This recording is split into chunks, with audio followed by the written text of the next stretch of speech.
Hi guys, hope you guys are all well. Let's get on with the second lesson. In the previous lesson we talked about habits and how we can use habits to improve our English and develop ourselves. So in this week we're going to look at something similar. It's the second thing that you need to do, and it's going to be planning. This week we're going to talk about planning, about your life, about your health, about your finances, and about your English speaking skills as well. So we need to plan before we achieve anything. Without a plan you can't get anywhere. They say you can't hit a target that you can't see. So you need to set up a target, you need to see the goal, you need to understand your goal clearly, and then once you understand the goal you need to plan how to achieve the goal.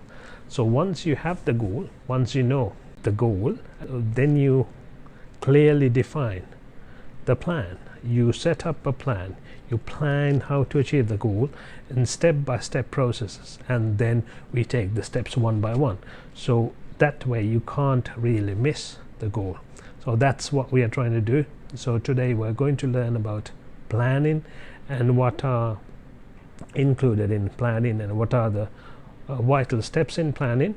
But before we go to the second day or second lesson, I want you to go back to habits, the first lesson, and maybe run through it, maybe revise it, or if you didn't listen to it, there should be a link somewhere up if you're watching it on YouTube, or otherwise there'll be a link below. So just go in there, listen to it and see if you can gather something out of it, and then come back to the second chapter or second lesson and see if you can go and learn something from planning.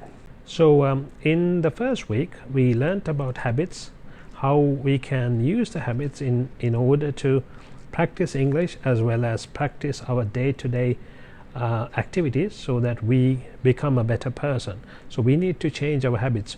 We are what we do all day long, what we talk about, what we think, and what we do all day long. That's what we are. So if we want to change ourselves, we need to change what we do, what we think, how we think, and what we talk about all day long. So that's what we were doing last week. We understood what our bad habits were, and then we decided, okay, we're going to reduce the bad habits, we're going to stop the bad habits, and then we're going to increase the good habits, new habits. We're going to introduce new good habits, and then we are going to develop ourselves that way.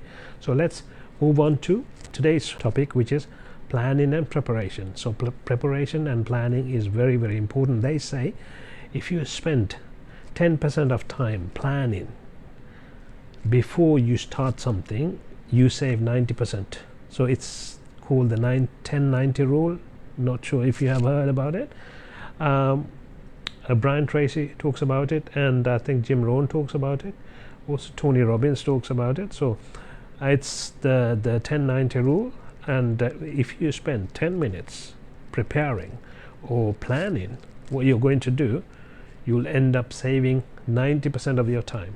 Dale Carnegie had mentioned it. He says that an hour's planning will save you 10 hours of work or doing, so which is a great thing. So if you can plan properly, if you can work, you need to plan the work and then work the plan. So that's what's important. Benjamin Franklin's got a nice quote. He says, if you're failing to plan, that means you're planning to fail, which is really interesting, and that's what it is.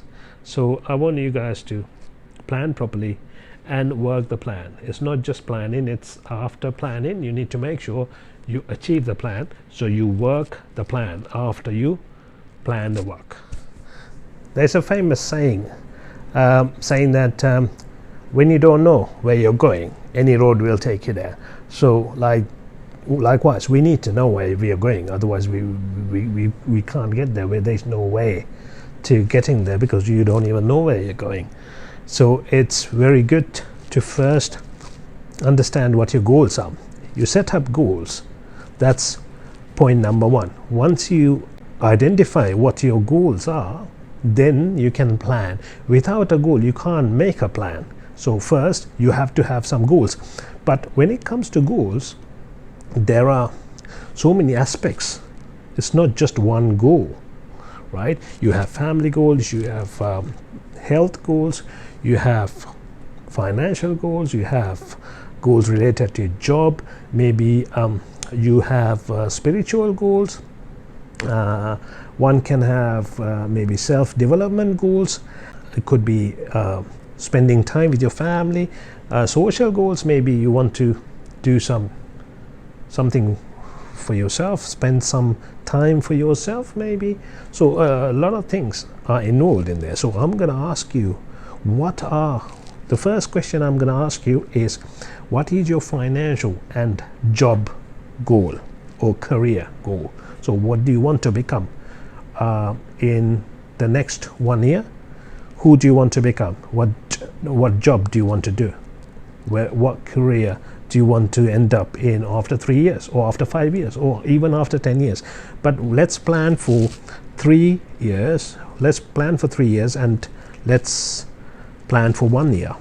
Break that 3 years down to 1 year, maybe 5 years maximum. The thing is, if you want to get to somewhere in 5 years as a career, you need to make sure you are following that path. Otherwise you'll end up doing the same job you're doing. So you need to follow that path. So you need to make sure you understand where you want to be, and you need to plan that path, and then you need to work the plan. So that's to do with finances and career. So finances, how much do you want to have in 10 years time in your bank account? How much do you want to have in your bank account in 5 years time, in 3 years time, in 1 year's time? So this is very important. If you plan this, you can find ways of finding the money you need. Otherwise you're not going to know. After 10 years you'll be in the same place you were or you are now. So that's not what we want. They say you will arrive in 10 years time. Where? You will arrive at an undecided or undefined destination, or a pre-defined or predefined destination. You don't want to arrive at an undefined destination. You want to arrive at a predefined, predetermined destination.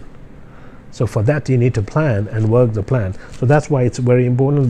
The first one is financial and career goals. And then you have, everyone has family goals. Maybe spend time with your family, maybe developing the family, or getting together with the family, going on holidays, things like that. So that's another goal. Maybe social goals. You have social goals, hang around with people, maybe charity work, things like that. That's the second question I'm going to ask. What is your family goal, or what are your family goals, and what are your social goals? So that's number 2. Number 3 is, what are your emotional and spiritual goals? We all have spiritual goals. You might have a religion you want to follow. You might want to do some meditation, and you might have some emotional goals, such as, say, you want to manage your anger, maybe things like that. So these are your emotional and spiritual goals. So I want you to write them down. So first the financial and career goals, and then secondly family and social goals, and then thirdly emotional and spiritual goals, and fourthly we need to think about our fitness and our health as well. So for us to enjoy the finances, the family life, and the spirituality, we need to be able to live a happy life. So for that we need to be healthy. We need to be able to live happily and healthy.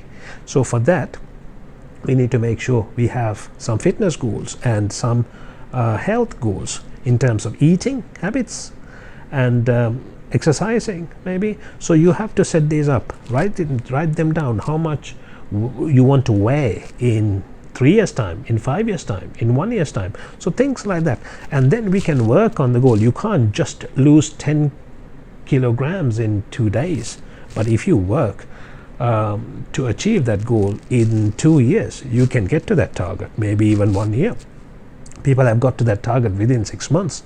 I'm not saying you get to that target within 6 months, but if you have a goal and you work towards that goal, towards achieving that goal, you can get there very easily. So that's what I'm trying to say. And then comes the self-development bit. You need to think about your self-development. How much do you want to develop yourself? How much do you want to learn? How much do you want to spend on your learning?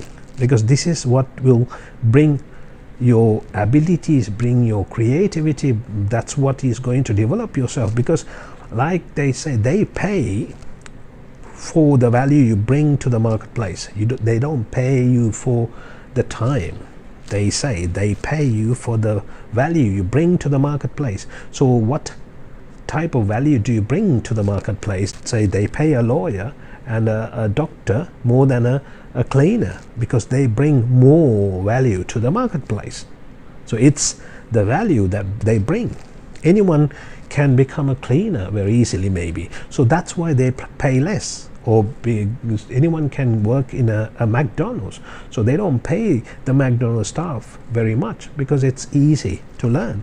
But for a doctor, maybe a lawyer, for an accountant, they pay much more, because not everyone can do that job, because you need some hard skill, hard work to get to there. So if you need some sort of hard work done, or if you need to follow a course, if you need to get better at something, if you need to improve on your communication skills, this is where English comes in. So if English is a problem you need to have some English goals. Okay, I need to improve on my pronunciation. Maybe I have a bad accent. I need to work on my accent removal. Maybe I have grammar problems. I need to work on my grammar. Maybe my fluency is not good. I need to work on the fluency. I need to at least learn a tip every 2 days, every 3 days, every week at least, and then learn something. Maybe I need to do some comprehension, pronunciation. All these are very important. So eventually we come to the English part, but it's all about planning. Where do you want to be in 3 years time? Where do you want to be in 1 year's time? Where do you want to be in 5 years time? So if you decide where you want to be, then you need to make sure you get there. How do you get there? Is by working on yourself. You need to become more valuable in the marketplace. So that is how you get there. So that's why this is very important. I hope you guys have the desire to get there. So if you do, write them down clearly so we can make the plan together. So now, once you have decided the goal, and once you have decided the goal, you have to split that into 5 or even 10. It doesn't matter. So say for example, finance goals and career goals, you can have it as 1, or you can have it as 2. Or family goals and social goals, you can have it as 1 or 2. So emotional and spiritual, you can have it as 1 or 2. It's up to you. But once you set all these goals categories, then you have to make sure you write down what you need to do in order to achieve the goals, because this is where the plan comes. Because different people have different goals. I'm not saying everyone has to become really a billionaire or a millionaire, but your goal might be to have $100,000 in your account in 5 years, or $1 million in your account in 10 years. I don't know, but according to your goal, you need to adapt the plan. So if achieving 100,000 is your goal, then you need to see where you can achieve that target, where you can get the money from. So you need to write down all the options you have, where you're working, whether you can get an increment, maybe you can get a promotion, maybe you look for another job, maybe you go to a course and complete the course and then get better at doing something. Maybe you can start working on another part-time job. Maybe you can look for another skill that you can improve on. Maybe you can work on that as a part-time. Maybe you can start a business. Maybe you can start a channel. Maybe you can do some lessons. Maybe you can do some coaching.